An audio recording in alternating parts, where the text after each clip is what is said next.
Sony just did some major retconning to their Spider-Man universe. And while a lot of people do understand that Sony doesn't necessarily care about continuity, I mean, come on, what was with that Morbius post-credit scene? We're still wondering why Sony put Venom into the MCU in the Venom Let There Be Carnage post-credit scene, took him out of the MCU and put him back into the original Venom universe in the Spider-Man No Way Home post-credit scene, but left a piece of the symbiote behind in the MCU so Tom Holland's Spider-Man could eventually bond with Venom. Only to seemingly undo all of that in Venom 3, The Last Dance, with what we saw in the new trailer released yesterday. That combined with seeing Rhys Ifans return in the trailer, who played Lizard in the Amazing Spider-Man movies, left a lot of fans wondering what the heck is actually going on. But I think I might know what Sony is actually planning here. I think it has to do with Sony's plans for a new/old Spider-Man universe with Andrew Garfield returning as Spider-Man himself. In fact, the 10-year-old Peter Parker that is supposed to be in Venom 3, I think might actually be Andrew Garfield's Spider-Man. And yes, there are some continuity issues with that, but again, Sony doesn't necessarily care about that. Plus, not to mention, you could add a multiverse aspect to it, but we'll get to that later on in the video. What's interesting is that Sony already had plans for Andrew Garfield's Spider-Man to return. Now, rumors about Andrew Garfield and Tobey Maguire returning as Spider-Man once again after Spider-Man No Way Home really haven't stopped since the movie came out. And as we move closer towards Avengers Secret Wars and the MCU, we hear even more rumors that both of them, Tobey and Andrew, are going to return. And the biggest rumor after Spider-Man No Way Home was that Sony was actually really pleased with the crowd's reaction, the fans' reactions, to Andrew Garfield's Spider-Man. And let's be honest, it was an awesome redemption arc for him. Many people loved what happened in that movie with Andrew Garfield. Well, the rumors that Sony wanted Andrew Garfield to return were confirmed with Madam Web. If you didn't know, Andrew Garfield was supposed to be in Madam Web. The plot was pretty much kind of like Venom 3, actually. In fact, it kind of seems like they basically took the Peter Parker plot out of Madam Web to use in Venom 3. And perhaps that's why the movie kind of doesn't really make a lot of sense. And Dakota Johnson did state that the script that she was given was not really anything like what we saw on screen. And since we know Spider-Man was supposed to be in the film, we even have official concept art of Spider-Man in Madam Web fighting Ezekiel Sims, the main villain. We know that what was changed about the movie was indeed Peter Parker / Spider-Man. Now, Sony originally intended for Andrew Garfield's Spider-Man to be in the film. However, they eventually decided to use Tom Holland's Spider-Man instead. But then, unfortunately, or fortunately, depending on how you view this, they realized that the timeline was wrong, so they reshot and they removed everything referencing Spider-Man and a particular year, giving us a film whose original plans included and kind of revolved around Spider-Man that didn't end up having anything to do with Spider-Man at all. Barely. But clearly, what this establishes is that Sony did have plans for Andrew Garfield's Spider-Man. Now, for some reason, they decided to remove Andrew Garfield's specific Spider-Man from the film. I don't think either Spider-Man could have saved them. So they were going to go with Tom Holland's Spider-Man. So, if Spider-Man was still going to be in the film, why take Andrew Garfield's Spider-Man away? In fact, I think many people would have rather seen Andrew Garfield's Spider-Man in that film than Tom Holland's Spider-Man. But we got nothing, so it doesn't matter. But the question remains, why take Andrew Garfield away? I believe that it could be because they had plans for him in Venom 3. Now, if you haven't heard, what is supposed to happen in Venom 3 is we are supposed to be introduced to a 10-year-old Peter Parker. And ultimately, Venom and Eddie Brock are supposedly going to protect him throughout the film. This is kind of what the Madam Web plot was supposed to be about. Originally, at least, before they butchered everything. But I think they took that specific plot point away so they could use it later on. Enter Venom 3, where this is now supposed to happen. Eddie and Venom will protect a young 10-year-old Peter Parker, but still the question is,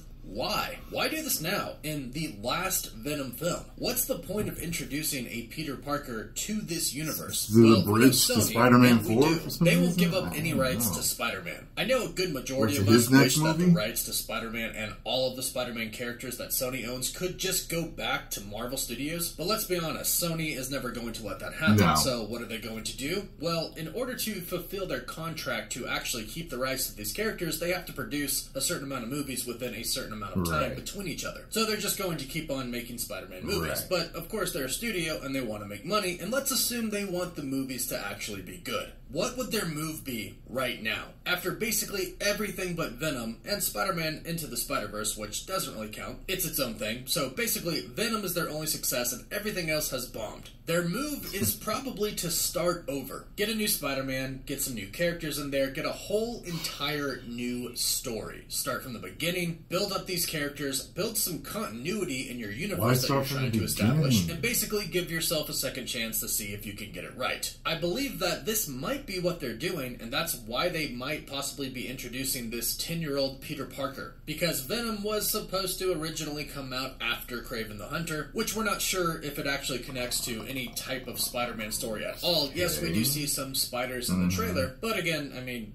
who knows? The point is, Venom was supposed to be kind of the last film here. It is called The Last Dance, and that's mostly due to the fact that this is Tom Hardy's last solo Venom film, but perhaps it's the last dance for kind of the universe that they set up. And now they're gonna start over, and they could possibly use Andrew Garfield's Spider-Man to start over. And this could actually tie in Rhys Ifans' Dr. Connors. Dr. Connors did know the Parkers, so there is a chance that perhaps he knew Peter Parker when he was a young boy. Perhaps we see that in Venom The Last Stand. Perhaps they're doing kind of a little bit of retconning here to simply set up Andrew Garfield as an adult Spider-Man later on. Now, of course, there are some continuity issues with this, like time. The year that the Amazing Spider-Man movies took place in, where Peter Parker was almost an adult. Basically an adult, depending on what age you view an adult as. But he wasn't 10. And now we're in 2023, and he will be 10. That's obviously an issue. However, again, like I said, I don't think Sony really cares about that, especially if you kind of are starting over. Then really, why would you care? Especially when everything just has been pretty lackluster. Why start over and use Andrew Garfield? And seemingly they don't care because of what they've now retconned for the Spider-Man No Way Home post-credit scene. They are saying that that didn't happen in the MCU, but it happened in the Venomverse. At least that's what it seems. We don't know the full story yet because the movie hasn't come out, but based off of what we've seen from the trailer, that appears to be what they are doing. The piece of the Venom symbiote was supposed to be left in the MCU. They are stating now that Venom really never went to the MCU. He stayed in his own universe, but perhaps just simply traveled through space somehow? Which also doesn't make sense because in the Venom Let There Be Carnage post-credit scene, we saw Tom Holland's Spider-Man, so very clearly he was in the MCU. But the trailer seemingly undoes that, so they don't necessarily really care about continuity, and they're willing to retcon things. But that's not the only option. Yes, you could have Andrew Garfield Spider-Man beat the 10-year-old Peter Parker that we see in Venom 3, and then just continue to do Spider-Man movies after Venom 3 and ignore the continuity. Or you could go the multiverse route and simply say that this is a variant. And it's just a little bit off time-wise than the other timeline, which had the Amazing Spider-Man, Andrew Garfield's. That's kind of the easiest option. A lot of mental gymnastics here. Sony was clearly involved in the multiverse in some way, shape, or form at first. Guess we'll find out. Scenes for Venom Let There Be Carnage and Spider-Man No Way Home. So clearly the multiverse isn't an off-limits subject to them. And of course, Into the Spider-Verse, they did that really well. Now you can just say that it's Phil Lord and Christopher Miller, but Sony did make the movie. So it is something they could incorporate in their live-action films. Now the reason I believe this is Andrew Garfield's Spider-Man is because they originally wanted him in Madam Web. I think they cut him because they wanted him to be used in another project, possibly Venom 3. Because we heard Tom Hardy say that he wants Spider-Man vs. Venom. That's what he wanted. I believe we still could get that, but I believe that might have been on the table for Venom 3, then they took it off, and that's why they're now going with the young 10-year-old Peter Parker story, because they want Andrew Garfield to maybe helm his own films, once again. Unfortunately, Tobey's a little too old now. He could return as the older Peter Parker, like we saw him in Spider-Man No Way Home, but Andrew Garfield still looks pretty young, and he could play a Peter Parker in his 20s. Plus, not to mention the reception of him in Spider-Man